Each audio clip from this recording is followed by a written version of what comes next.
Hi there, my name's Carl, and welcome back to the Pooch podcast. This week, we are Kick going your to be dogs. talking about the North Divisions. So, to start off this week, we are going to start off with the AFC North, which consists of the Cleveland Browns, the Baltimore Ravens, the Pittsburgh Steelers, and the Cincinnati Bengals. So, this will be the first week that we're actually in the same room together, so it may get a little bit more heated. But we both went through 14 days of quarantine, and we are set to go. We are going to go right into the AFC North records. I would say we talked about this last week with the NFC West. I would say that this is one of the more competitive divisions in the entire NFL. This is the most competitive division. I would give it to the NFC West still. I think the NFC West has a lot of raw talent and young talent to go along with a lot of great veterans. But I also think that this division has some of the, I would say some of the best drama in the NFL this year. I think we will hear way more about Odell Beckham than we want to this year. I think what we'll see is continued production from the Ravens, the Steelers, and hopefully the Browns. Hopefully they can get over that hump. But shall we get right into it? Yeah. Okay. So getting into week 1, we're gonna start with the Cleveland Browns. Week 1, the Browns have a tough matchup. They're at Baltimore. What do you think about that, Sam? I think that although Baltimore is the better team and I think finish is better, I think Cleveland takes this one. The first time they met up last season, Cleveland gave them a pretty close game. And that was with a incredibly dysfunctional team under Freddie Kitchens, who just didn't know what he was doing. It was obvious. Kevin Stefanski, I don't think will have that same problem. Although I think it's interesting. Well, I'll get into that later. Yeah, I think Cleveland's going to win it. I actually do too. I think Cleveland will pull off the upset. I think everybody kind of counts it as an upset. I think everybody's kind of full charged into Baltimore winning the bowl this year. If not the Chiefs again. So I think it is kind of a surprising loss for them coming out of the gate, but I do think the Browns get one over the Ravens in this one. Moving to week 2, what do you think? Browns versus Bengals, first time Joe Burrow. Bengals ain't winning. I mean the Browns. It's not hard. Bengals are still have a lot of holes. Their offensive line's coming back from last year. They're getting back their picks from last year, so it'll be better. Joe Mixon, if he doesn't hold out, is good. AJ Green's returning supposedly. I mean, the Bengals have parts, but that defense is still in shambles, and the Browns are rolling out an incredibly good set of running backs. Most likely won't have Jarvis Landry. They'll still have Odell. They added Austin Hooper, so it's not much of a game here. Yeah, I totally agree. We'll get into like the Bengals here in a little bit, but I just don't feel as if the Bengals are going to be competitive with any team that's above good or above. I think that they may have 1 or 2 games this season that they're competitive in with some good teams, but I don't think they'll get some wins against good teams this year. All right, week 3, Browns are visiting the Washington team. Browns, same reason. Or as actually, the Bengals. it's at home. Excuse me. Browns are same reason. Bengal or the Washington team. It's so hard. They have some components I like. That'll test that offensive line a lot with their pass rush, but Cleveland has a better offense, and that defense that Cleveland is fielding, at least on the pass rush, is absolutely lethal, and I like some of their developing players in the back. I do too. So Browns versus Redskins, I think this is an easy win for the Browns. I think they're a much better team than the Redskins are at this point. And I'm just realizing I'm calling them the Redskins again, but I think we're gonna all be making that mistake this year. But yeah, I think it'll be a very easy win against the Redskins. The Browns have a way better defense. They look to have an efficient offense. We'll see if it pans out this year. It was mediocre at best last year. But moving into week 4, we both have the Browns actually going 3-0. but I think this is where we both have them hitting a wall. That is right, Al Michaels. Yeah, so I have them getting their first loss. So the Browns go to Dallas, and this is all dependent on which Dallas team we see.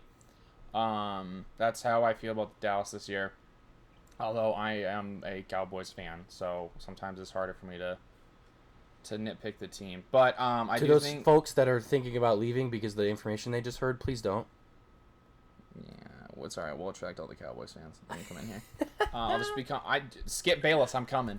No. So I think the Cowboys roster fields about the same amount of talent, if not more, at parts than the Browns do. I think that Mike McCarthy, although is a new coach, is still a veteran coach who has a lot of talent to use. And I think that the main weakness of the Browns is the DBs, who are an interesting group. They've gotten better, but I still don't think they're enough to stop this receiving core, at least to Michael Gallup and Amari Cooper. So, yeah.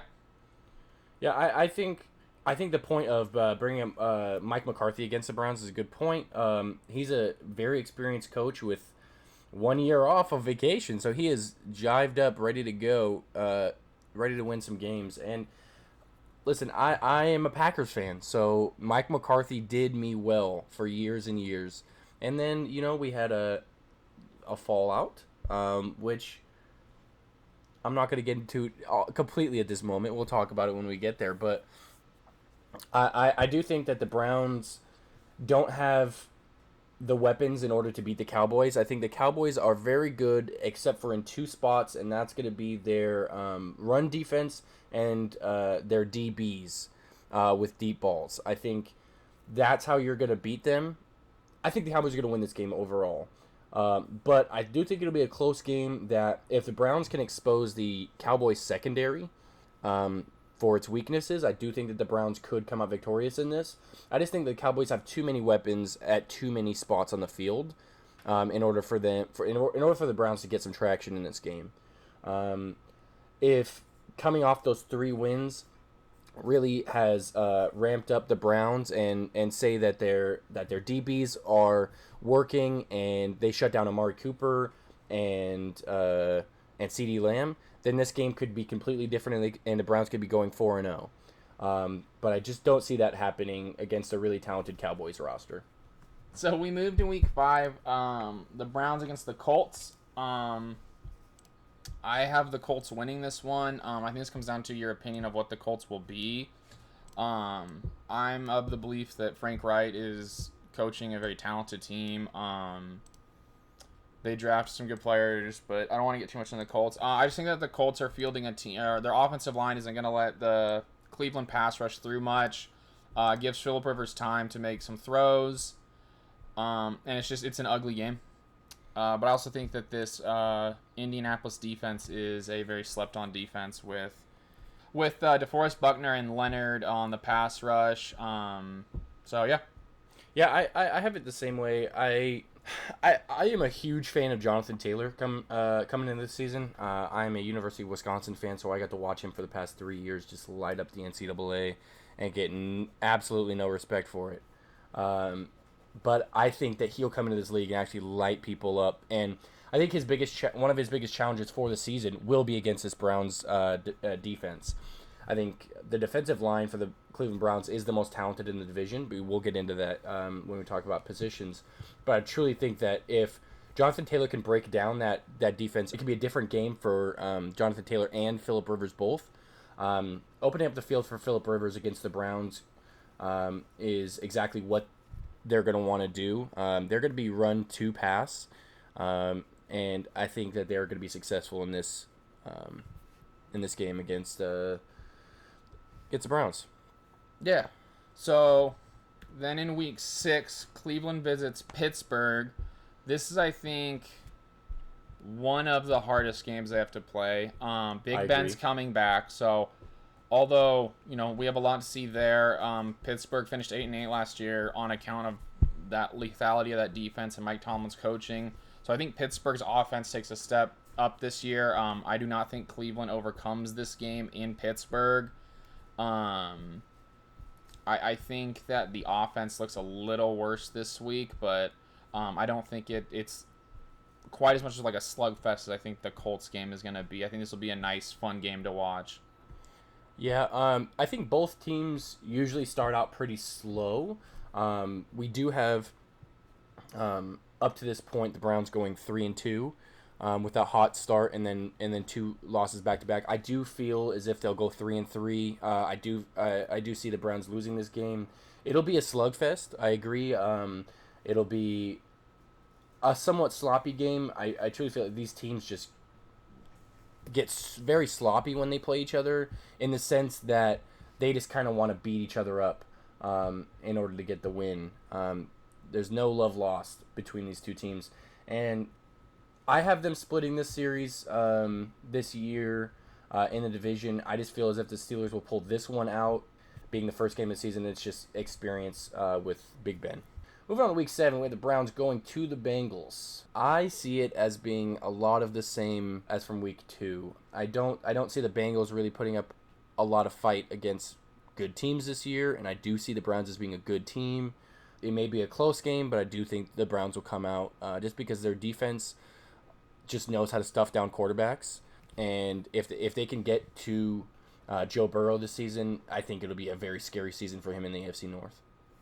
Yeah, so I, weirdly enough, and this was just more of a gut over brain thing, because my brain says it's not hard to pick it, but my gut says that the Bengals are going to get this one.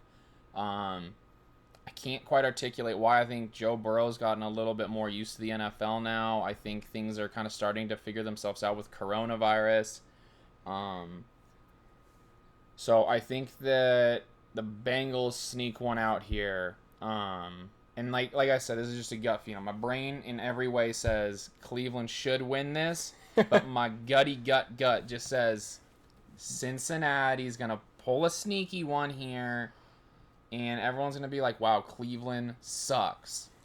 But then Cleveland will do something that I thought they would do last year, but Freddie Kitchens sucked. So they rebounded up in the middle of their season, and they get things rolling again. Jarvis Landry's back and healthy by this point. And in Week 8, they host the Raiders, who they absolutely clobber not.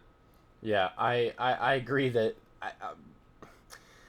a lot of people defend the Raiders this year. We talked about them in our first show on the AFC West, and I had them going at best 8-8. I think in that show I also said that they could be a 6-10 team, and I wouldn't be surprised. This week, I did have, going back all the way to that show, I did pick the Raiders to lose at the Browns, and I'm sticking with that. I don't see the Raiders being a very competitive team to a majority of teams this year. I think that they'll be adequate against good teams where they'll put up 14, 17 points, and maybe that'll get them a win, but I don't see the Browns making a stupid decision against the Raiders. I think they're due for one this season, and we'll talk about that going later into the season for one particular game for me. But I do think that the Raiders take the L on this one. I don't see them as a complete unit, as a team. Their defense has been absolutely ransacked by the rest of the NFL. Once they have an inkling of being good, the NFL strips them from Oakland. Or Las Vegas now, I guess. Yep. That's the other big adjustment this offseason. Yeah. Yeah, so they move into their bye week. You have them at 5-3. Yep. And I have them at 4-4. Yeah. We only really differ on that Bengals game. Again, it's a toss-up. The Bengals do have the weapons to be able to put up a good game. I just don't feel as if those weapons are good enough to beat the Browns. All right, moving on to Week 10. Off of the bye. What do you have, Sam? I have a struggling Texans team losing to a Browns team coming off of a bye week where they get things back together, and they start torching some teams, starting with the Houston Texans, who fired Bill O'Brien at the end of the season. This one I struggled with big time. I think this is one of their big games of the season. I don't know. I do believe this is a toss-up game for the Browns and Texans. Texans losing DeAndre Hopkins I believe will show to be one of the worst trades of all time. I don't see trading away a toss up for the best wide receiver in the entire league. I don't see throwing him aside for a washed up running back is anywhere near a good trade.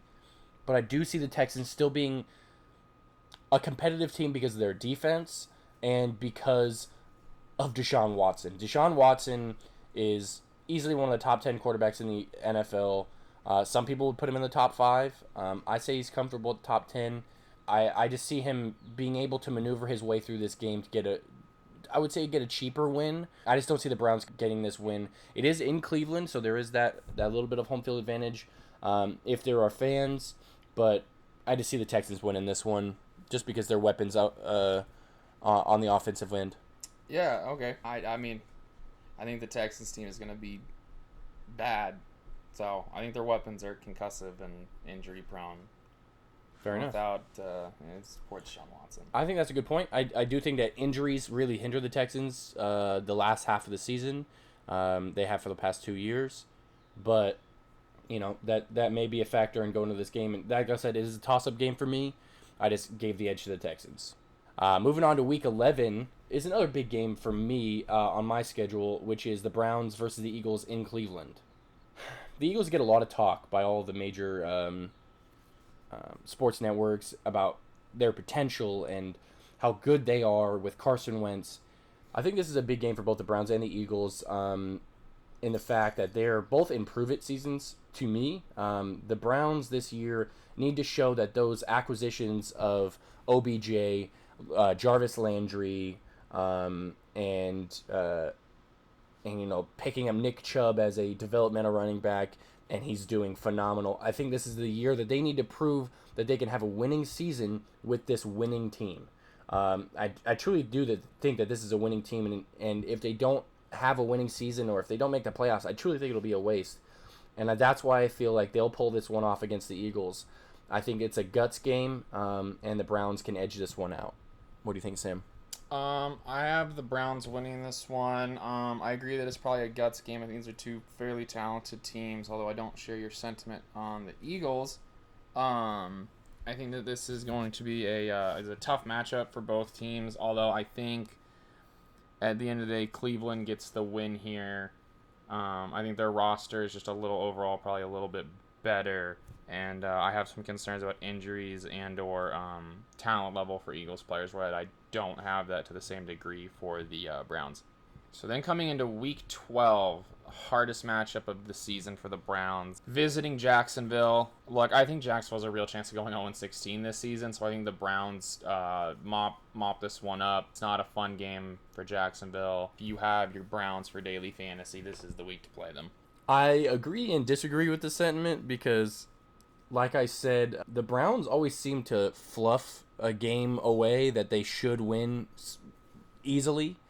They seem to do it almost every season, and I think this game might be that game. I do have it on the record as a Browns win, however, but I do see them just jumbling this one up and letting Gardner Minshew, Mustache Magic, just get one over on them that they leave going back to Cleveland scratching their heads.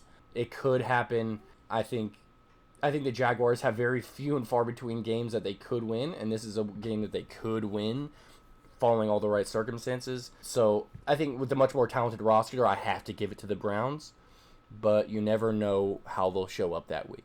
Yeah, wow, okay. I don't see how you fumble a game to Jacksonville this season, but they fumble seasons, plenty of teams fumbled games to Jacksonville last year. Yeah, Jacksonville had a better roster last year. So the next 2 weeks I have as L's for the Browns. It's actually their last 2 losses of the season. I don't think that the Browns are going to stop Derrick Henry and the Titans, and then they host Baltimore. And by this time, I think Baltimore is rolling teams. I think Baltimore is moving aggressively through the NFL. So I think that the Browns lose these 2. What I'd imagine is a close game to the Titans, and I don't know what exactly the Baltimore game will look like, because I don't want to say that Baltimore is just going to mollywop them, but that's what I want to say. And that's what I've just said, so. All right. Well, kids, write your thoughts down before you speak. I agree with you, Sam. I think for the next 2 weeks, weeks 13 and 14, I think are going to be losses for the Browns. I think going to the Titans after the season that the Titans just had. I think that the Titans are rolling into this season, with a lot of confidence, and by week 13, they're either going to have a lot of confidence or zero confidence at all. I think they'll either be by this time, a 6-6 team, or will be on its way to an AFC playoff berth. Either way, those Browns have to face Derrick Henry, and that's a tough challenge for any defensive line, which I believe is the star on that Cleveland defense. I think their DBs can handle Ryan Tannehill. I'm of the opinion that almost any DBs can handle Ryan Tannehill, but it's up for debate. But I do feel like the Browns take the loss in this one, going to the Titans, and then the next week, with Baltimore visiting. I do agree with Sam that they're going to be fully going by this time of the season, and that this game is going to be, I will go on a limb and say, a mopping of the floor with the Cleveland Browns. It could be closer with it being in Cleveland, but I just see Baltimore being in full stride at this point and just taking them out. Yeah. So then moving on to the next two games, and it's weird how many teams play these two teams back to back, because the Niners do it, and I believe another team does it. I can't think of, which is the Giants and the Jets. The Browns visit both of them. I think these are both wins. I don't think either one of these teams are really going to stop Cleveland. I think what gives the Bengals probably the win, because I think that the Giants and the Bengals are somewhere around the same talent level, is that that's a division foe, and as we know by now, division mates never give up easy games. Or at least by choice. No, so I think that the Browns move through these next 2 weeks, and then I have them finishing the season with a win against Pittsburgh at home. I think Big Ben looks a little bit slower by now. Cleveland's picked up the pace. I have them finishing at a 10-6 record. And Carl, you look like you're pretty much in consensus with that. Yeah, I see them having easy wins against the Giants and Jets. I think if they're going to get a challenge from either of those teams, it'll be the Jets. They have a better squad than the Giants this year. I think the Giants have a better coaching staff. Barely. But I do think both these games are wins for the Browns. And then I actually do have the Browns beating the Steelers last game of the season. I think it'll be a close race for the playoffs between the Browns and the Steelers.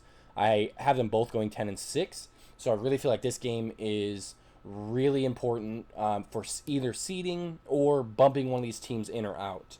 Because I think we all know who's going to win the division in this one. And I think it's all about Cincinnati. I think it all comes down to who's number 2. No. Well, remember with the expanded I do have the Browns seeding winning now for wild card, there's a chance that 3 of these teams make the playoffs. Absolutely. Which is wild that, 6-7 years ago, AFC West had 3 teams in the playoffs in the non-expanded seeding? Yeah. It's wild. All right, so we're moving now to who we both have, spoilers, as the division champs, the Baltimore Ravens. We talked about week 1. They lose to the Browns. They don't do that often for me this season. Yeah, me neither. So they then play the Texans and the Chiefs. I think these are both... I don't think this Texans game is exciting. I think that this is a repeat of what happened last season, where the Texans were smothered. The Texans are a worse... Well, we'll get into this more in the AFC South episode. The Texans are both worse and better in a way. The talent's more spread, but I don't think it's enough to beat out this team. And then week 3, this is we talked about this with the Chiefs, a highlight game. I have Baltimore winning this one, but I think this is a phenomenally exciting game to watch, and this is honestly an AFC Championship showdown at week 3. And I think it will repeat itself this year at the AFC Championship. I think we'd all love to see that. It never works out that way. You'll always end up with a Tennessee or something, or a Jacksonville. But I do view it the same way with the Texans. I view the Baltimore Texans game as a little unfair because the Baltimore DBs are the best in the division by far, and then their defensive line is first, maybe second best. I would say it's pretty close, but they're going to be shutting down. They're going to be shutting down with Calais Campbell and Derek Wolfe. I think shutting down that run game, if any run game with David Johnson, and forcing them to pass with those DBs, I think is a dangerous game. And I think Baltimore comes out pretty successful in that. And then what I would hope to be the AFC Championship game, third week of the season, I don't think it's going to be the best placing for either of those teams. I think both of them are going to look pretty sloppy, and the Chiefs have this, come back in the fourth quarter ability. I think the Baltimore Ravens will learn from what the Chiefs did last season, however, and will drive this win home in Baltimore. So I do think Baltimore has a advantage in that. If there are fans, it's a lot bigger advantage. But I do see it as being a very good game and possibly game of the year if both teams are really firing at all cylinders by week 3. But I don't believe that'll happen. Moving on to week 4, though, I feel like will be a huge challenge for the Baltimore Ravens, and that's going against the Washington Football Club. Yeah, I'm gonna throw in week 5 with this one too because it doesn't matter. Neither team's winning. Week 4 against the Reds, and week 5 against the Bengals. These are both W's for the Baltimore Ravens. I don't think you have to dig much in here. It's just no. I just don't see any talent on either of those teams putting up the same numbers as the talent on the Ravens. Yeah, and then moving to week 6, they play the Birds, the Eagles. Baltimore's going to be flying home with a W. Philly gets to stay home with a goose egg. Philadelphia's a good team. Baltimore's a better one. Now, I have this as marked as one of my bigger games. I do feel like the Eagles can put up a fight against Baltimore. I just don't see it being the best fight. I would say that Baltimore is the most well-rounded team in the entire league, with their defense and offense being able to tear you apart. It just seems like their games go by a lot faster than any other games. It's kind of like that effect of watching like the Golden State Warriors. And in fact, in the sense of their play is a lot faster, a lot more playground style. So it can just zoom, like the clock will just zoom in a Baltimore Ravens game. And the Eagles like to slow down the game and control it, especially with Doug Peterson. He loves to be able to control the game, and I don't feel as if he'll be able to control the game against the Baltimore Ravens. I think Jim Harbaugh is. I think he's all in on Lamar Jackson, and I think this game will be fun, but I think it'll be a Baltimore win. However, going into this next week is where we differ for the first time on Baltimore's season. Week 7 is Baltimore with the Steelers visiting. Yeah, so we have them losing to the same team here. I just have it flipped. So I have Baltimore winning their first encounter, and I have Pittsburgh winning their second encounter in week 12. I think that Mike Tomlin's a phenomenal coach. I think that Pittsburgh Field's a phenomenally talented team. I just don't think in Baltimore, and I understand there aren't fans here, I still think, though, there will be a bit of home field advantage to teams feeling like that this is still their home. I think Baltimore gets this one. I think it has a lot to do with the fact that they're on a roll here. I think that they're clicking more. And I think that they win this game going into their bye week. In this week 7, I do feel as if the Baltimore Ravens get a loss before their bye week. I think it's a good thing for them, in the sense, though, that they can come together during this bye week and really pull things together for the last stretch of the season. I really feel like they were riding high all of last season, and they took a couple losses along the way, especially to Cleveland. That one was a little tough for them. But I do feel like the Steelers are going to be one of their two major opponents in the division, and I feel like the Steelers just squeaked this one by. So moving on to week 9, after their week 8 bye week, Baltimore is going to the Colts. I have this as a win against the Colts. I know the Colts have a sneaky defense, but I think their sneaky defense is all in the front box. I don't think their DBs are really exquisite enough to put up with Baltimore's really fast offense. And, Hollywood Brown coming back from injury. And then you have Willie Snead, who really picked up his numbers last year. At the Colts, I think Baltimore is just going to just air it out. I think expose that Colts, defensive back area for what it is. And it's mediocre at best. Sending Baltimore that way, with their air attack, almost an air raid offense, with the escapability of Lamar Jackson in there as well. The type of offense that you need to run in order to build, and to run on the Baltimore Ravens this year is asking too much for a lot of teams, especially for the rookie Jonathan Taylor. I think he'll struggle against the Ravens, and then when Phillip Rivers tries to go pass for it, I think those Ravens DBs are just too good. Too good to play against an aging Phillip Rivers, and an Indianapolis wide receiving core that is really good, but I have Baltimore winning this game. I think it comes down to simple. You have a good team in the Colts, but you have a great team in Baltimore, and good teams don't often beat great teams. I am a huge fan of Baltimore. I mean, I got to confess, like, I have them probably going and winning the Super Bowl this year. I'm a huge believer in Lamar Jackson. I think that he is every bit as talented as Michael Vick with a team that understands how talented he is and letting him run. I think that Lamar is phenomenal and will torch the league for years to come. So I don't think this Colts team is stopping them. I don't think Phillip Rivers is good enough to get through it. And that leads me to Week 10, where we have a bit of a disagreement here. I saw Baltimore torch New England last year with a worse team. New England really hasn't changed all that much outside of quarterback. And to convince me that Jarrett Stidham, who is probably more Tom Brady-ish, is going to beat them is not. And to convince me that Cam Newton, coming off of a year of not playing and a year before that of injury, I'm not convinced of that either. Cam Newton could be fully healthy, and I still would tell you Cam Newton's not going to beat this Baltimore team. Yeah. So I have Baltimore winning this game, easily.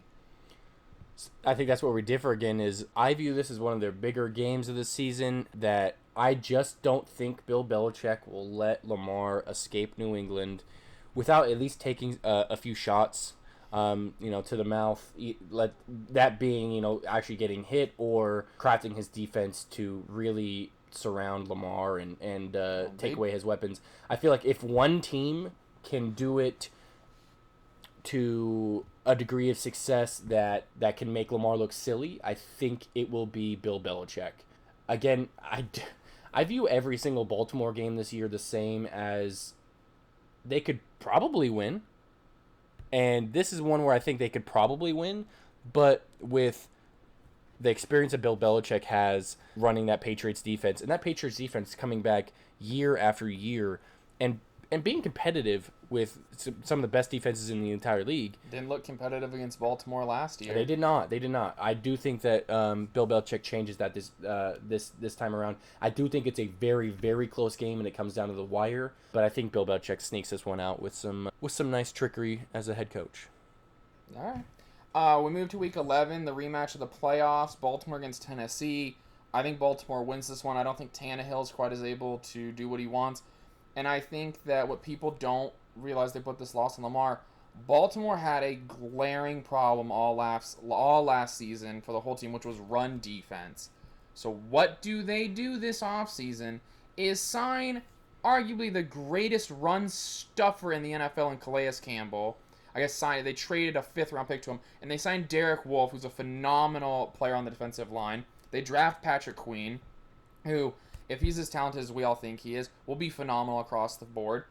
Derrick Henry's not going to have his way this time the way he did the first time. Baltimore's not going to be playing from behind, trying to force this ball to get the lead or get tied.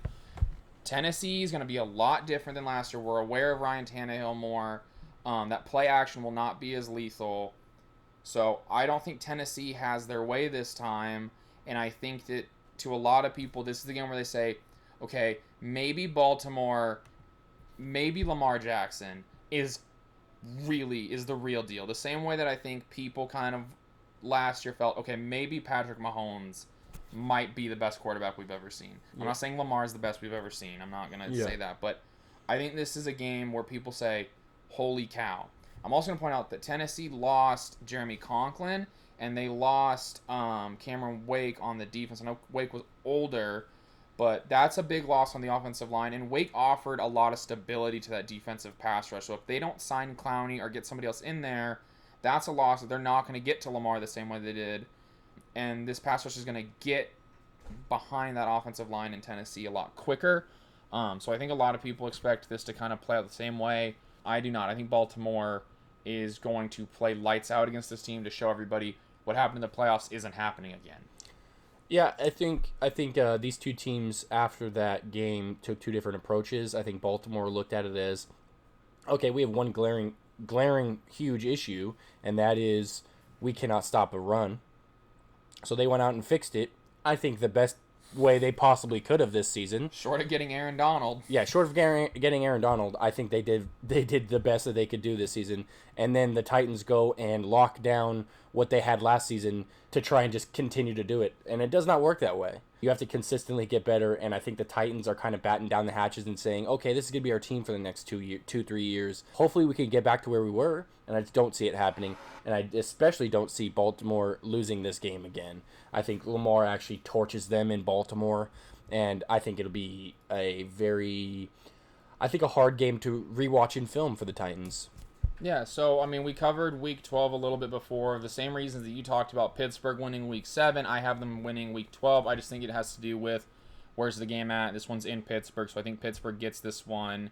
Mike Tomlin is a very good coach. He's not going to make the same mistakes the first one had. The defense is going to be a little more aware. So I think Pittsburgh gets this one. Yeah, I agree that they split the series. I have Baltimore winning this one. And I believe I said it back, when with Week 7 is these teams are very competitive in this division, and I do have, like I said back in when we were talking about Week 7, I do have the Steelers and Baltimore splitting these games. This could be a toss-up. It could be the Steelers have the advantage at home and Baltimore had the advantage at home in Week 7. It could be either way. I just feel as if I think that both teams will just split the series. I just think that they always seem to put on a really good performance away. They always have something to prove in the other's home stadium, and that's why they'll swap on each other's away games. But moving forward to Week 13 is a pretty interesting game to me. It's Baltimore hosting the Cowboys. Yeah, I wish it was interesting. I don't care how good I think my boys are. I don't have us coming anywhere near beating Baltimore in here. This just feels like not a fun game to watch. I'll watch it anyway because I'm a masochist at times, at least for football. But I have Baltimore winning this game, probably by a score or two. Yeah, I see this as being a 28-14 game. Maybe with it being close in the first half, being competitive. I just see Baltimore just taking this one and running with it. That being said, if the Cowboys want to do that thing they do sometimes where they just show up and mollywop a team that nobody thinks they're going to be able to do anything against, that would be phenomenal. I remember in 2014 against the Colts, everyone thought the Colts are going to win, and then we beat them 40-something to 5 or to 7. So Vietnam flashbacks of a Cowboys fan. Want to do that? Come on, don't do the Minnesota Vikings 45-3 in the playoffs thing. So Week 14, Baltimore against the Browns. Baltimore gets this win to me. Yep, same here. So, they learned from the first time. They're a little more congealed. They just get through it. I don't think that there's a ton here. Same way it was kind of last year. That second time Baltimore had its stuff together and it started rolling more.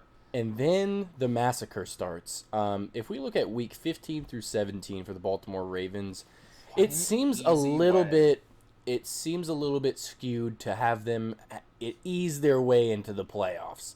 I would say unless the Bengals have an absolute blowout season with an unbelievably great Joe Burrow, this will be an easy last 3 games for the Baltimore Ravens. They're going Week 15 hosting the Jacksonville Jaguars, Week 16 hosting the New York Giants, and then Week 17 going to the Bengals. Yeah, so I don't see any of these games really being competitive. No, I agree with you. I don't see any of this. But I got to disagree with you that if any one of these 3 teams is going to win, it's going to be the Giants, I think. I think Saquon is maybe good enough if the Giants are... I'm not saying they're going to. I'm not even saying there's a chance in hell. Well, there's always a chance in hell. But none of these 3 teams have personnel to stop or match up with Baltimore. As you say, it's a great way to finish up as they get the number 1 seed in the AFC. I have them finishing at 14-2. You have them at 13-3. Yeah, I could easily be 14-2 though. I feel weird being this confident in a team. I was listening. I wish I could remember where. I might have been reading it. I might not have been listening. I don't know. Quarantine has got me all over the place. But Baltimore is statistically the favorite team via odds to go 16-0. Yes. That there is a real chance to have it. They're favored, I believe, in 13 or 12 of their games, which is huge.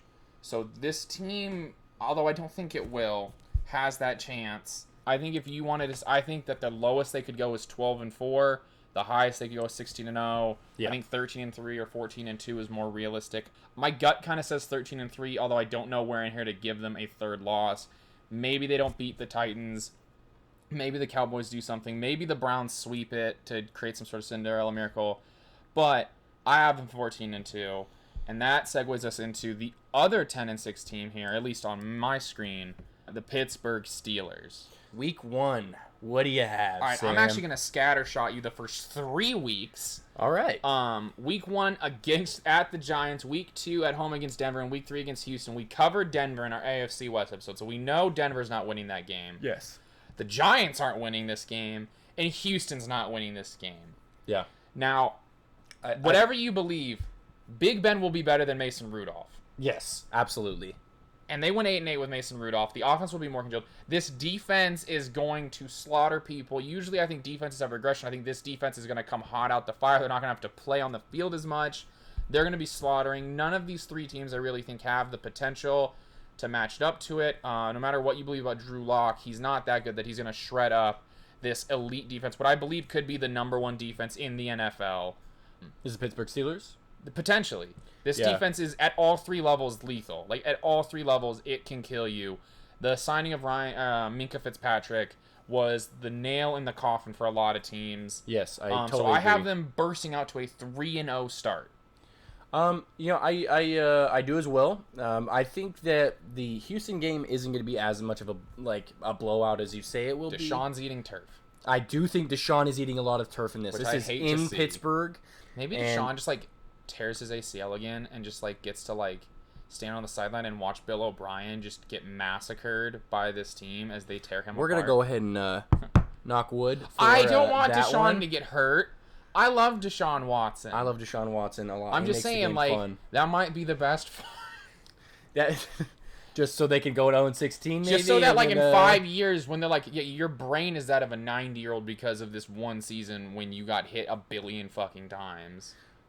Anyway, I do see this still being a win for the Pittsburgh Steelers. I don't see Houston as being as competitive as they were last year. I do see the Steelers winning this game handily. I see Houston as being competitive, but just being a good team this year and not really being in that upper echelon that they were last year. Moving on to week 4, though, I see the Steelers getting their first pretty big challenge for their style of offense and defense, and that's the Tennessee Titans in Tennessee. I do believe that the Steelers' defense will fall apart at some point during a game if they just get continuously punched in the mouth by a good running back.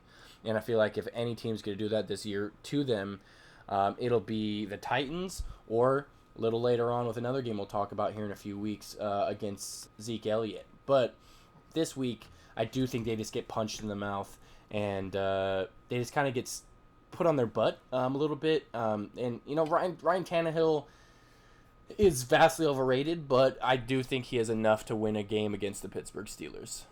Yeah, so I have the exact same reasoning for the next 2 weeks why I think they lose against Tennessee and then against Philadelphia. I don't think it's the defense. I think it's the offense. I think Big Ben is seriously old now.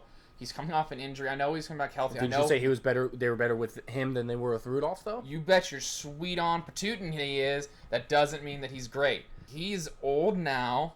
Yes. So, I don't know his exact age, but it's not a young, spry chicken. I think that both these teams field good defenses, so I think that there's just a matter of these are close games. These are nice 17-14 that you watch, and you were like, did James Conner score me a fantasy touchdown? Oh, Big Ben threw for 600 yards. What happened here? Something, okay, that's a gross exaggeration, but something like that. So I think Tennessee, Philadelphia, and Pittsburgh are all relatively similar in talent. So I just think it comes down to Big Ben. They're going to win more of these games than Mason Rudolph would have. I have that in my records here. But against these next 2 teams, I just don't think that they field the offense to stop them. Yeah, I can see that. The offense against the Titans, I think, won't be as much of a problem as it will against the Eagles. I think the Eagles are a better defensive squad than the Titans. I think the Eagles and the Steelers will come down to that exact thing you said, where it'll be like a 17-14 game, and it all comes down to the last drive. And I think the ball actually gets put in Ben Roethlisberger's hands, and he doesn't get the dub. That's just how I view this game going down. I just feel like this game will start to see the decline of Ben Roethlisberger in a large way after this, the second loss. And I think they'll be pretty tough losses too. I think they'll both be really close games. I just think that they just don't have the edge in either of them. Yeah, so then week 6 and 7, we kind of covered in the previous ones. The Steelers, we have the Steelers beating the Browns. Yep. And then this is where we differed with the Steelers-Baltimore game. You had Pittsburgh winning. I have them losing. It could be either way. It's just whoever shows up on the road. Yeah, so I have them at 4-3. You have them at 5-2. Yeah. I believe we have them finishing the same. So week 9, we agree on this, which makes me happy because that makes me feel like I'm not as insane here. Although you are an insane person, so that then double negatives here.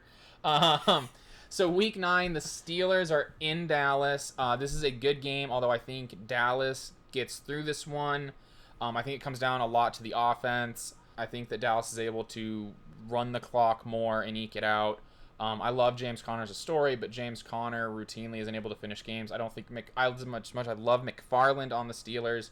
I have injury risk worries about him. I don't think these receivers are going to tear up as much. So I think Dallas gets this win here.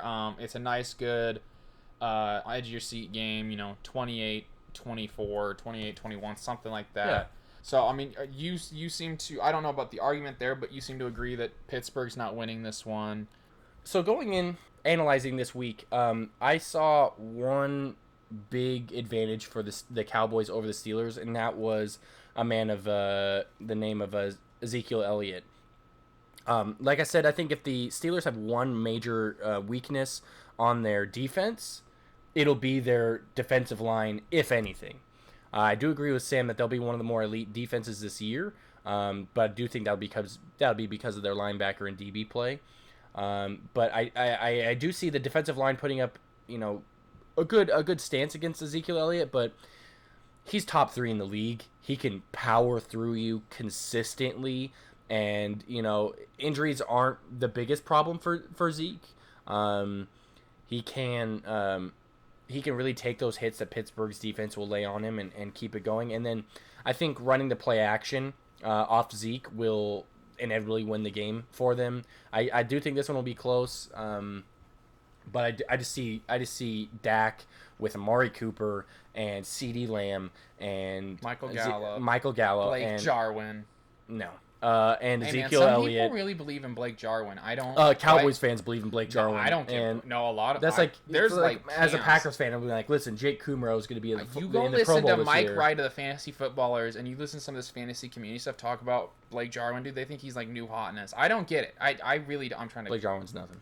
I don't think he's nothing, but he ain't. So I do have. You gotta count him. I do have the Steelers losing in this rematch of the 1970s Super Bowls.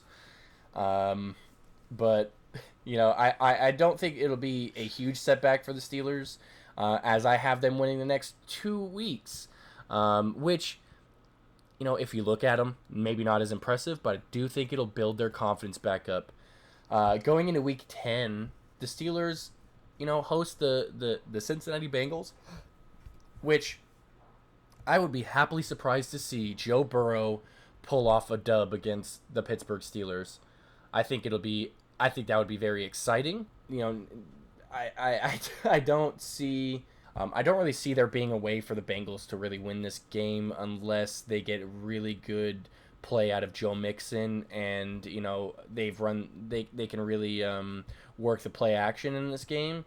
But besides that, I don't really see them having a lot of chance to win this unless it's very close and Pittsburgh is just rumbling and bumbling, fumbling the ball. I don't see the Bengals getting a dub here. I think the Steelers run them over. Do you have any differing opinion on that? No, I really don't. Week 11, we do give a lot of flack to the Jaguars, and here's more. And I just have to say we have to lay it back on. I don't think the Steelers lose this game.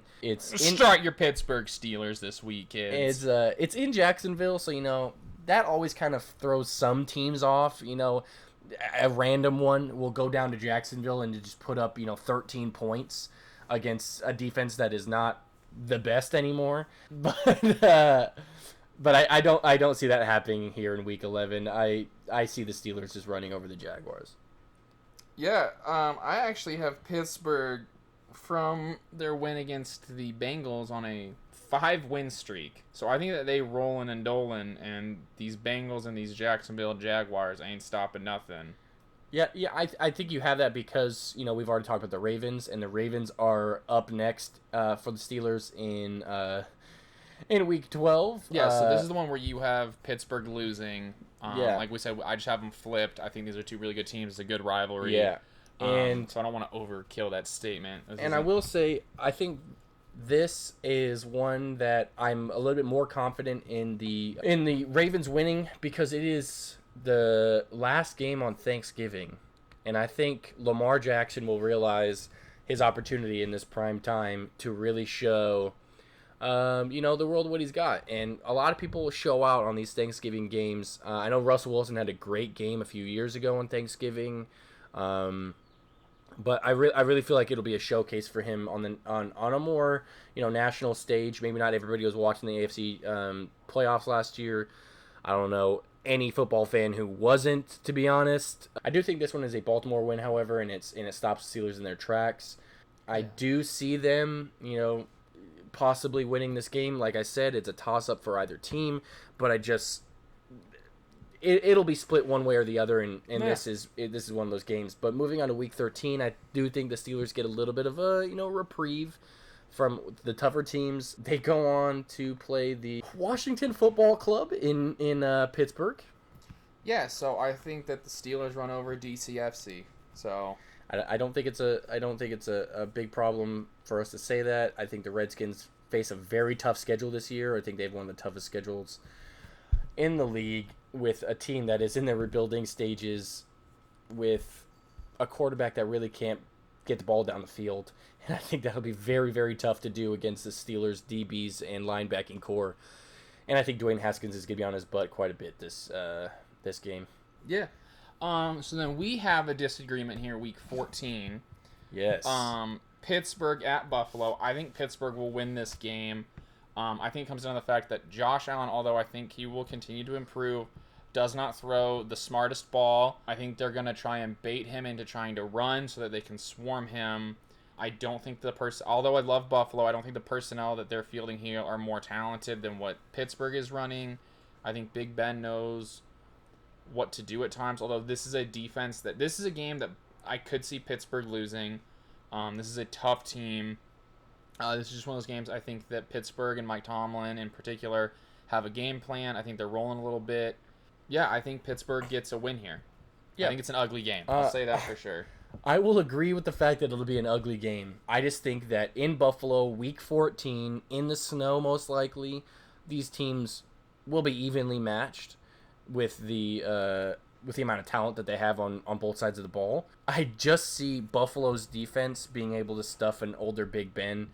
I think the youthfulness of Buffalo will come in handy here against the Steelers. I think the Steelers will put up a great defensive performance against Josh Allen. Really making them try to run the ball will be maybe the one key for them to get the win, like Sam said, and make Josh Allen make those not so accurate play action passes. I think that'll be the way for the Steelers to win this game, but I just see the Buffalo handing them a loss here just for the fact that their defense, I feel, is a little bit more well-rounded.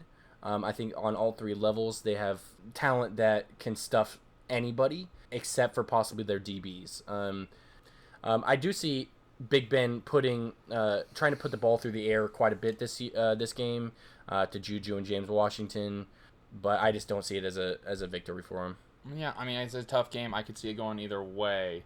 So then we have Week 15. Yeah, and this is where we differ again, surprisingly. Week 15, the Steelers are visiting Cincinnati. They're visiting the rookie Joe Burrow, and someone to my right actually has the Bengals winning against the Steelers. Can you explain that one for me? Yeah, this is another one where just my gut told me that Big Ben was going to choke it up and that Joe Burrow was going to look good. And this is a division game. Pittsburgh needs to be winning these to get some nice seeding in the playoffs.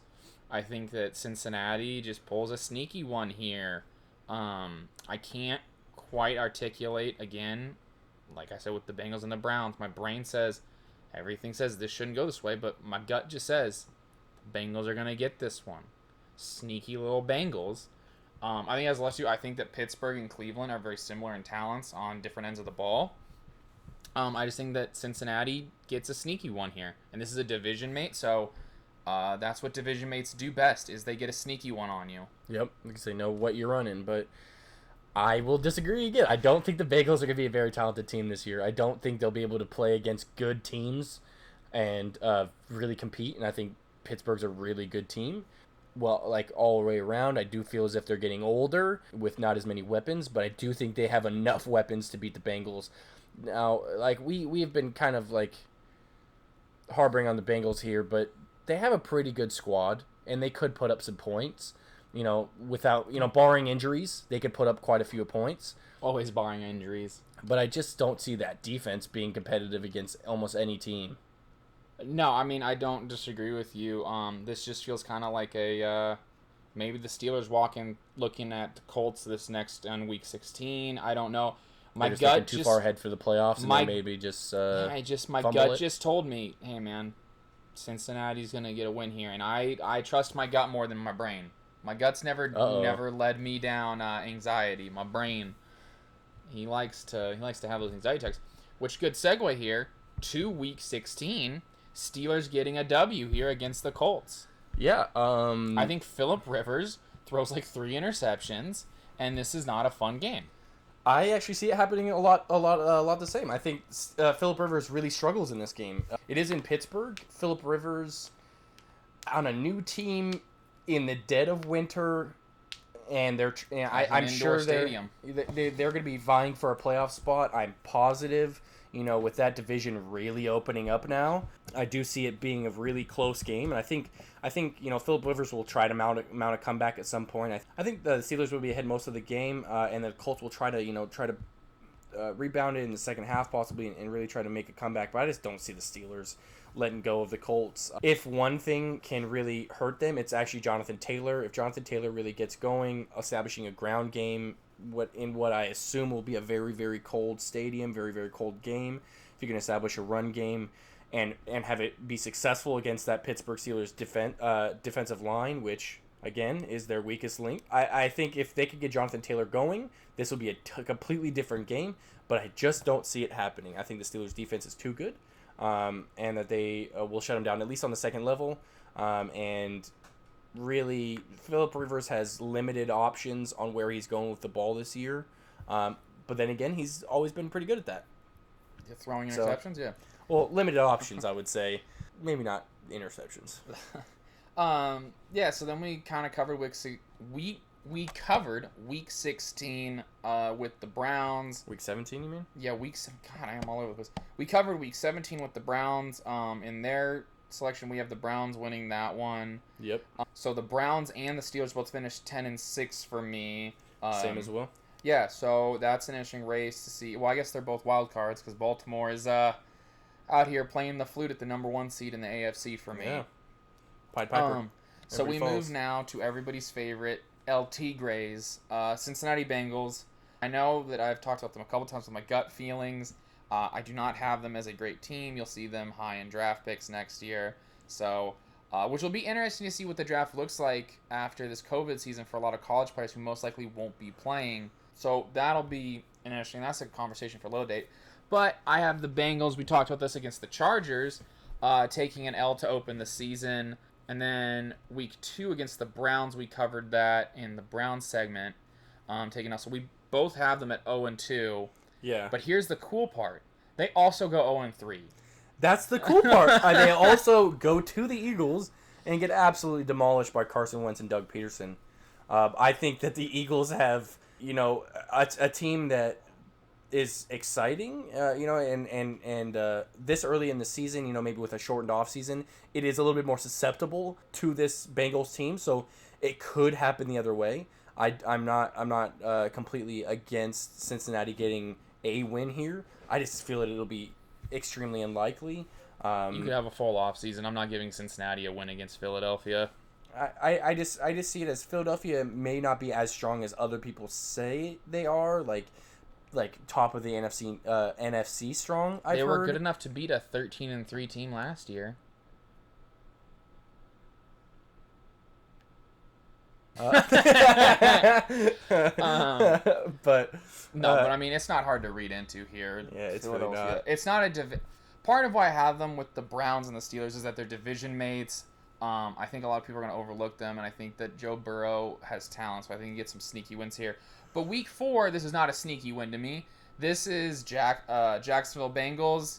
You know, Jacksonville Bengals, yeah. Yeah, 2 different teams. But what wins, a Jaguar or a Bengal? Well, the answer is a Bengal Tiger. Joe Burrow has Tyler Boyd. He has Auden Tate. He has CJ Zuma. Hopefully, he has Joe Mixon and AJ Green. I would love to see AJ Green come play again. Those injuries will. I love him as a player. He has hands like glue. He's phenomenal. But I will not even remotely put AJ Green into any stat I look at this. I just am not. I don't know what to do with him. I could see him not playing a game this season. I could see him playing 5. I could see him playing 8. I do not see a world where he plays 16. So for the purpose of this, I just took him out of the equation, and anything he's in is addition, is what I'll say for this. So this is without AJ Green. With AJ Green, maybe there, a couple extra wins here and there, but not much. But I still don't think Jacksonville is fielding a good squad this year. I feel really bad for Gardner Minshew. But I'll get in depth into that with our AFC South episode. So I have them as of week 4, 1-3, and let me tell you, folks, it doesn't get much better here. I agree. Their next week without a loss won't come until week 9, and that's when they're off. I do feel as if for the next 4 games, week 5, 6, 7, 8, you're going at Baltimore. I think that's an easy one. We already talked about that one. That's not hard. That's not hard. And then the Bengals go and visit the Colts. I think it'll be a competitive game just because the Colts offense isn't as... Rivers looks good, and the Colts slap the Bengals this game. That's my I think the Bengals will look good here in this game. I think the Colts defense is really good in the front, like in the box. But if you can exploit those DBs, you can have some success against them. And I think Joe Burrow will get a little bit of success in this game. And then we go on to week 7, where we disagreed a little bit. Where we disagree. I have the Bengals losing. I have against the sneaky win here against the Browns. Don't hate me, please. I have them splitting the series with two of their division mates. I don't have this season. I actually don't have the Bengals winning any division games. I know it sounds bad, but I don't think they can compete with good teams. And like I said, this division is full of good teams, except for the last one, and that is Cincinnati Bengals. Yeah. So I think going to the Colts week 6, they get a closer loss. Week 7, they get a pretty close loss to the Browns, and then at the with the Titans visiting. Start your Derrick Henry. Start Derrick Henry. Start any of the starting Titans, because this game is not. I bet you by the 4th quarter, Derrick Henry and Ryan Tannehill aren't playing this game. Well, bold claim. I would bet money on it that week 8 it's not going to be good to be a Bengals player. Fair enough. And then week 9 they get a little hardest challenge. They get a bit. They get a themselves. Yeah, a bit of a challenge, and that is to be able to go look back on film. Here's week 9 is the bye week for them. I don't really feel like they come out super strong after their bye week, because they play the Steelers immediately after their bye week in Pittsburgh. That's not going to be fun for them. I don't see it being. I don't see it being fun either. They're a fun offense, but not a good looking defense. The Cincinnati Bengals are a fun offense to look at if they are not injured, and if they can somehow come together as one unit. And those are the biggest challenges they've had over the past 3 years. So this is where things get interesting between us, because these next 3 games you have as W's for them. I have them as L's. Yeah. So week 11, 12, and 13 at DC, at home against the Giants, and at Miami. I have the Bengals winning all 3 of those games, because I feel like that stretch will really be where we see Joe Burrow and what we can expect maybe going into next season. So I think those games are going to be very, very important for what they draft for next year. If it's another quarterback, it may be another quarterback. But I think at the Washington Football Club, I think that'll be a very close game, and I think the Bengals will irk out a win. I don't see it being a blowout of any sort. I still think that the Redskins are a competitive team. I just think they have a very, very tough schedule this year, and this will be another one of those games for them. I feel like the Bengals will come in week 11 and put on a little bit of a show, and then week 12 against the Giants, another close game. I think these teams are all in this same kind of tier together, where they can get victories against teams that are very similar to them, and then that leads me right into week 13, going to Miami. Unless they're starting Tua and are having some really good offensive success, I don't see this team being really competitive with a whole lot of teams in the NFL. So again, it's a toss-up against the Bengals, and I'm giving it to the Bengals.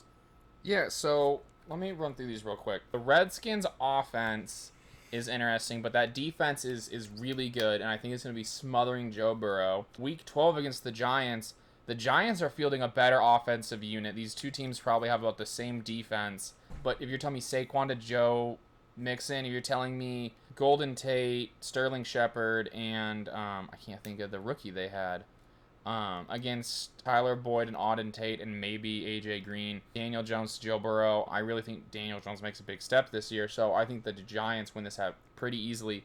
And it doesn't matter who's starting at quarterback. Miami has a middle-of-the-road team, in my opinion. They're going to run all over this team. They can throw the ball. That defense looks better.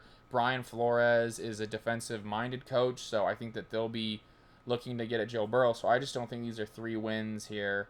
Although I don't disagree that they might be close games. Yeah.